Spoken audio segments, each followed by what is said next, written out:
Hi everyone, it's viewers' questions. My first ever viewers' questions, I think, today. I'm just making sure that I'm live and all of my. Looks like everything's green. I'm all go. Hi Liam in the chat. How are you? Yeah, I'm all here. Viewers' questions. To the people who have asked, by the way, yes, my back is a little bit better. Um, been having problems with my back. I've had problems with my back for years because about 20 years ago, I injured it playing cricket. And I never went to see the specialist that I should have seen. And it just healed. And since then, since I healed it, I had an office job. I've always worked in offices since then, or at a desk. Been hunched over, and it never healed properly, and that's the problem. Very little exercise, smoking, drinking, very unhealthy. So yeah, I've got a problem between my shoulder blades. I've got a problem, and every now and then it goes, and I'm in pain and agony. Now, the problem when you have problems in your back, anybody in the chat will know this, that the pain might be in one place, but what's causing it is totally out somewhere else. And we think, at least we got an idea that I might have figured out what the problem is, and the problem is actually my chest muscles are too tight, believe it or not, because I've been exercising them recently, and whenever I do these specific yoga exercises that I'm meant to do, the day after I'm in excruciating pain. So it's obviously doing something, and I'm in pain across my chest. So yeah, it's anyway. You don't want to hear about this. Why am I talking about this? I suppose I'm talking about it because yesterday I did nothing because I was in agony. Say agony. Hi there, free thinker. Hi Titch, how are you? Hi Liam. Um, Use questions. Let's get to them. Yeah, I asked you last week. I asked you all last week if you wanted to send me questions in. I'd do a live stream on today on Thursday and answer them. Whatever questions you sent me. So I took the top 5 or 6. And the first one was sent on Twitter, and this was Graham Rogers. Hi Graham.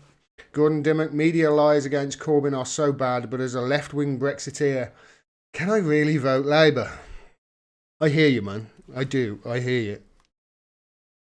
Yes, of course you can vote Labour. Brexit is not the be-all and end-all of the world. Your life is not going to radically change whether you get or whether you don't get Brexit, not in my opinion anyway. However, you can obviously vote Brexit if you are a left-wing Brexiteer. Remember, all Corbyn says he's doing is giving you another referendum so you could, vote leave again in that referendum, and Lord knows what would help there.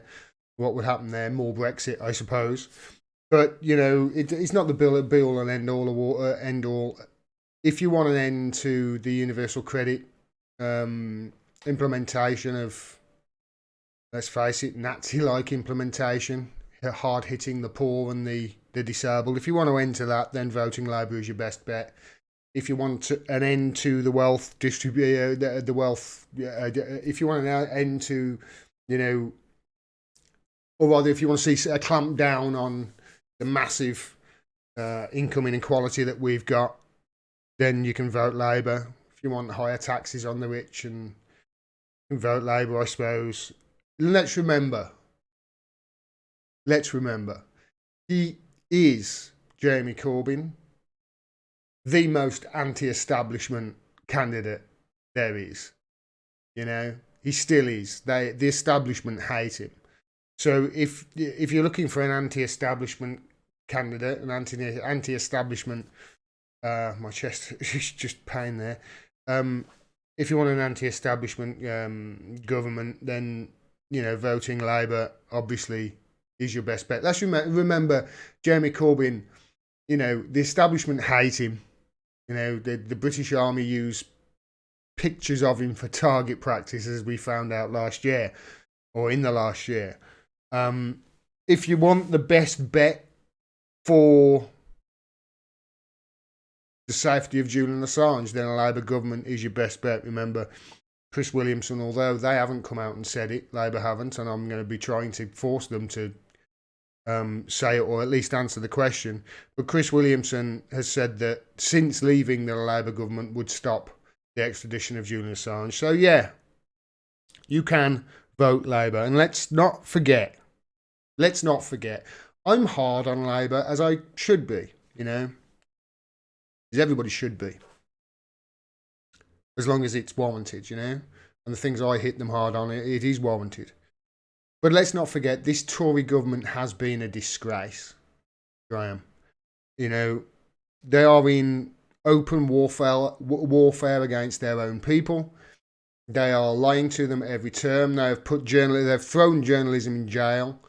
They are crucifying the poor with these draconian measures on and sanctions on universal credit and making it almost impossible. They've basically made the poor pay for their mistakes and bail out their catastrophic banking crisis in 2008. The poor have paid for that over the last 10 years, and now they're saying that they've got to pay more. They have declared truth. They have declared a war on truth. They have declared, you know, truth tellers. They have openly declared war on them, declaring them as terrorists. Persecuting adversarial journalism and the process.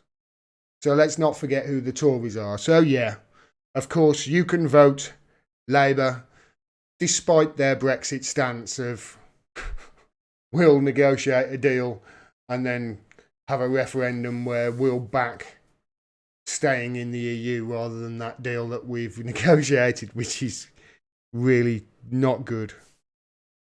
You know, their stance on Brexit is more Brexit, please. Let's extend it some more.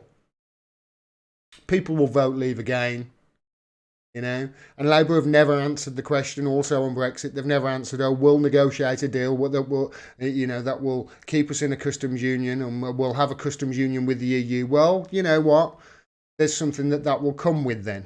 And that's free movement of people, and that's a red line in the sand to a lot of people. So, but yes, you can vote for Labour even though you're a left-wing Brexiteer. You can. Just don't expect any change if you do vote for them and they get in. Not very hopeful, is it, Graham?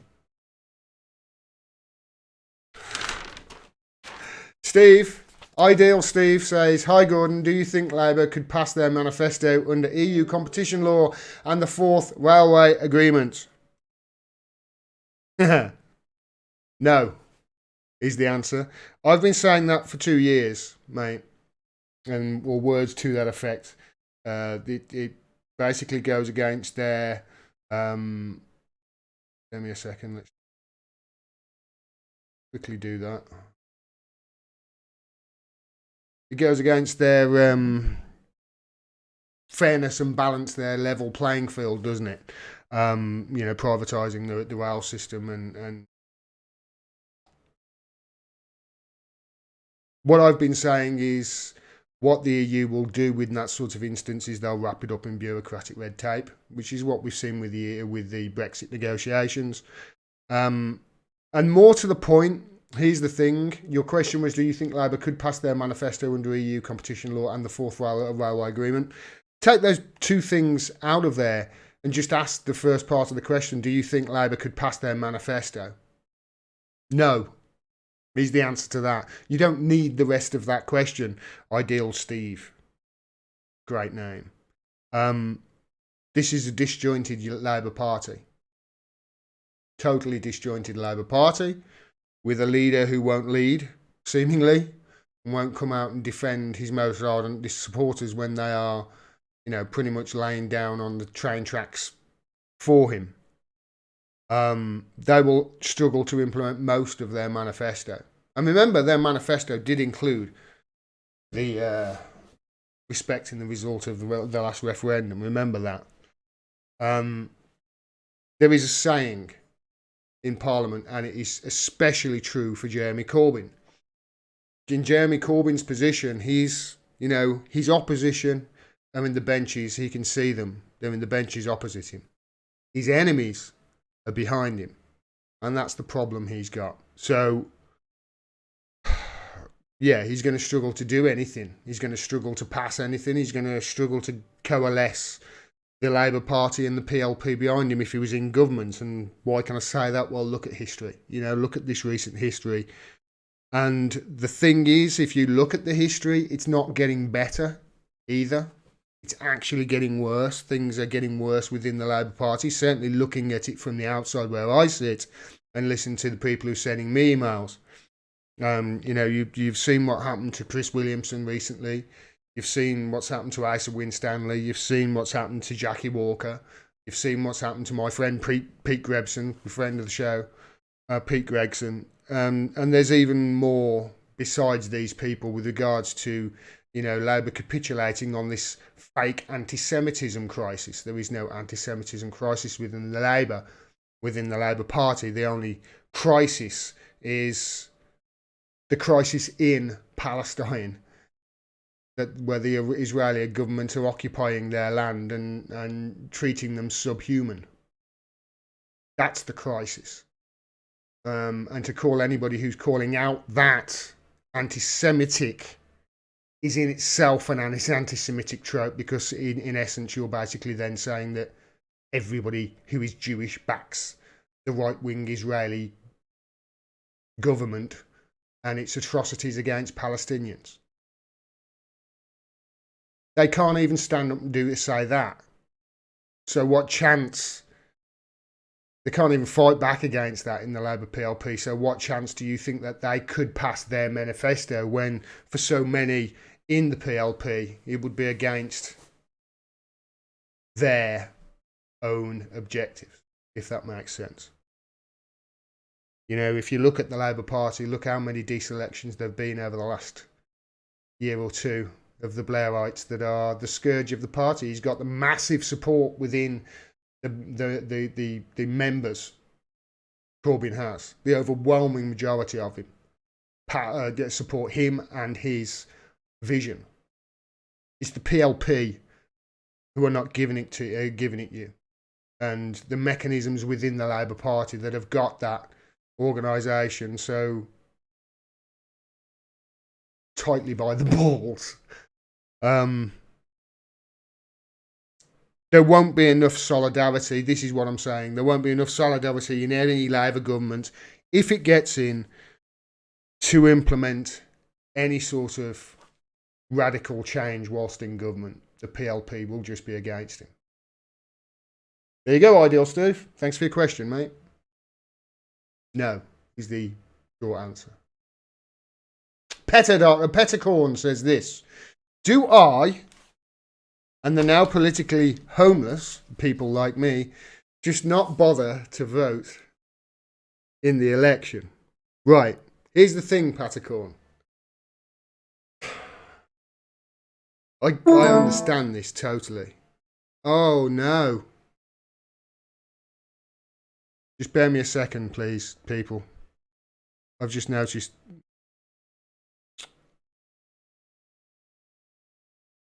My camera has just come out and now you can't see me.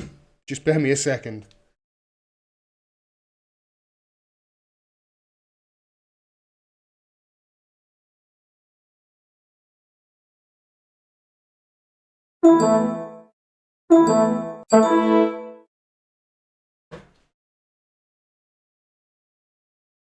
Right, sorry about that. I'm hoping you'll be able to see me now. I'm going to have to probably...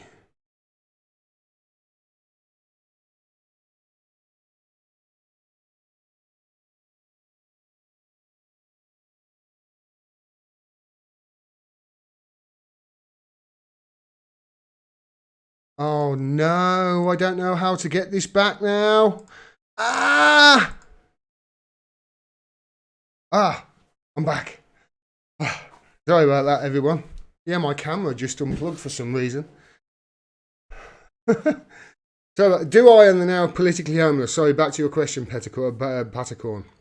Do I and the now politically people, homeless people like me, just not bother to vote in this election? I get it. I do. I can see why you would feel so unrepresented in the political climate. However, what I will say is this: make your voice heard. For instance, I don't know whether you've seen this, but this is Boris Johnson's constituency. You can see there, this is Uxbridge. This is Boris Johnson's constituency. Look who you could vote for. Look who you could vote for if you were in Uxbridge. You could vote for Jogenstein Yace, Interplanetary Time Lord. You could vote for that person. Why not vote for that person? They're as good as Boris Johnson. What about, this is in his same city, in Boris Johnson's constituency again. Look, Lord Buckethead. Do you remember Lord Buckethead? You could vote for Lord Buckethead if you were in Uxbridge. And of course, Count Binface. You've got options now. You haven't just got Lord Buckethead. You've got Count Binface as well you could vote for if you were in Uxbridge. No, I totally get it. Yeah, Boris Johnson now officially running in his current constituency. This is who is running against him. Lord Buckethead, Count Binface, and Elmo is also. Somebody called Elmo is running as well. As well as Yoga Jogenstein. Make your voice heard, mate. That's what I'll say. Even if it is to go and spoil your ballot, go and make your voice heard. Actually go there. Even if you spoil your ballot, make your voice heard. Or maybe even reach out to your candidates. Reach out to them. Ask them. Ask them what they're doing on Julian Assange. One of them might surprise you. Look at their records. There might be some good people in your area. Look at the records. If you go to What They Know, I think it's whattheyknow.com. You can find out their records if they are in office, and you can campaign for them if you want. So yeah, I get it. I get I'm not quite at the stage where I won't vote, although I have only voted twice in my life, I think. So I get it. But I'd rather spoil my ballot than not vote at all. Ross Ian Coyle says, first of all, hi Ross. Say hello to Ross, everybody in the chat. Ross is a big supporter of the show. Thank you very much for all your help, Ross. There's been times where you've really saved my ass. There really has. Ross says this. My one question is, do you know why sites, supposedly the enlightened left, like Novara Media and the Canary, seem to have also given into bad positions on Syria and Julian Assange? What's behind that, if anything? Great question, Ross. What's behind that? What's behind that is a big carrot and a giant stick. The carrot of access is behind it. You get access, you get a seat in the room, you get to ask certain questions within the Overton window that is acceptable, and you get to play the game. You get to be in the game and play the game.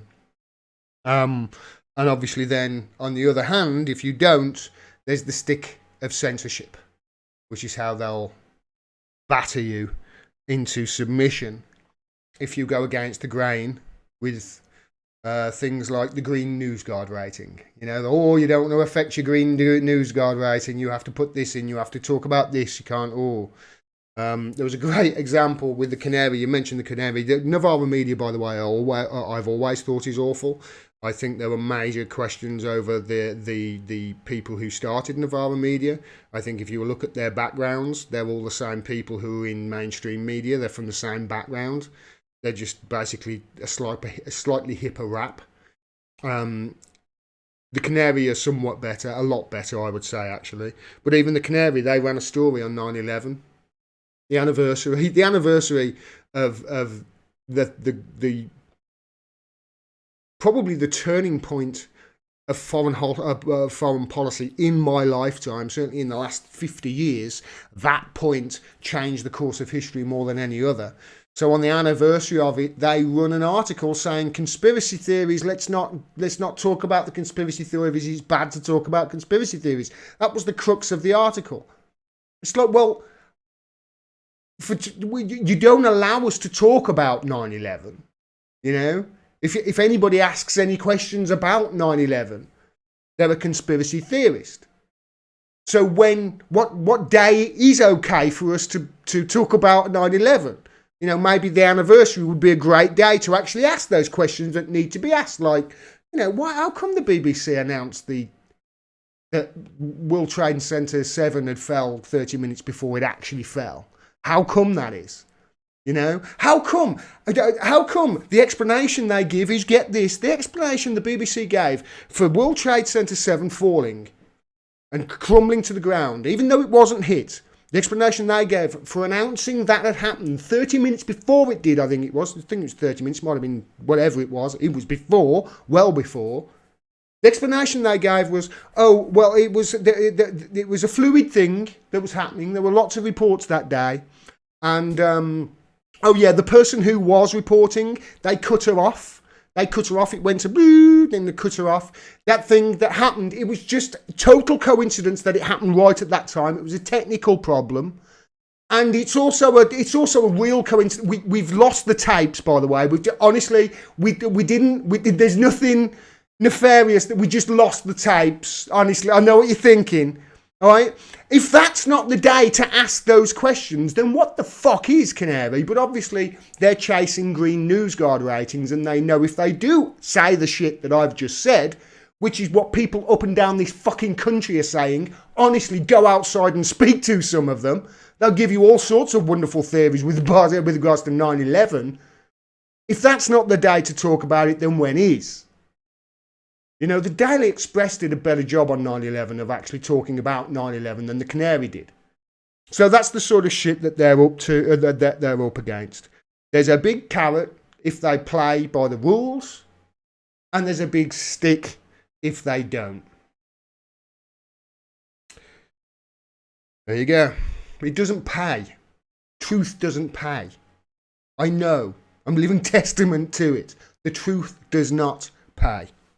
Truth is treason in the empire of lies. And that's what we're living in. But yeah, thanks for your support, Ross, because you're awesome. You really are. Big Daz, who is, yeah, Big Daz, you're the best, man. 5G, he says, thoughts? Yeah, 5G is going to be cool. It's going to be awesome. It's going to be wonderful. It's going to really help things with regards to, you know, the information that we can get. It's going to be wonderful. And it's also absolutely fucking horrific when you think of the ways that our establishment and our governments are going to use it against us. Frighteningly horrific, especially if you look at their war on the news and war on journalism right now. Because it's not going to get any better. It's going to get far, far worse. You know, you've seen them going after journalists in America. It's going to happen over here. Going to happen. Thanks very much for your viewer questions, everybody. I've enjoyed that. I really have. I might make this a regular thing, which answers your question, Carol Cassidy. Will your live stream be at the same time every Thursday? Sort of, maybe. I don't want to make it. I don't want to cast it in stone because I'm useless with timekeeping. But yeah, I'm going to try and do it every Thursday. I'm going to try and do it live. If not, I'll maybe, you know, collate some questions and do a video about it. I don't know. But if you enjoy it, and yeah, I'll keep doing it until I don't. So if you got any questions, if you're watching this on replay, if you got any questions, leave them in the video below, in the comments below. And next week, I'll try and answer as many as I can. I've enjoyed it. I really have. It's nice connecting with you guys. I don't get to do as much of it now. Just go into settings, make sure I've got everything.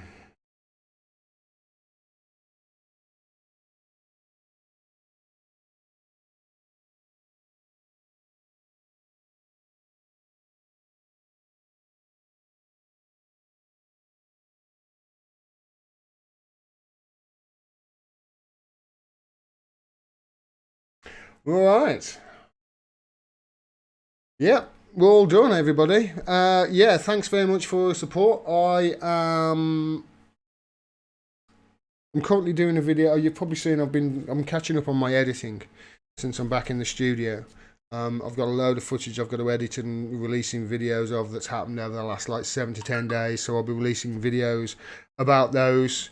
And also I've got a video I'm doing on Russia, on Russiagate. Can't believe this thing is still, it's 3 years and it's still got legs, you know, and it's going to come up over here more and more, and people are not going to be happy with the result.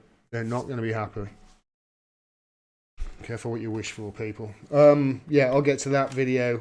That's that's an actual video I'm doing as well. So I'm getting to the stage where I'm back in the office, back in the studio. So I'll be able to actually do videos over the coming few days that I haven't got to as much. I'll enjoy doing that. Thanks very much for all your support, everybody. And let's just look through the comments. How do we stop the cashless society, says Luback77. Why would you want to, Luback? Oh, well, I don't like carrying around cash for me. Maybe I misunderstood the question. Anyway, thanks very much. I'll be back tomorrow with more videos. Please support independent media. Make sure you're subscribed as well, because they're unsubscribing people and they're suppressing me. So get the word out, share it, like it. You know, talk to your family, your pets, your neighbours, your pets. Take care, everyone. Love you all.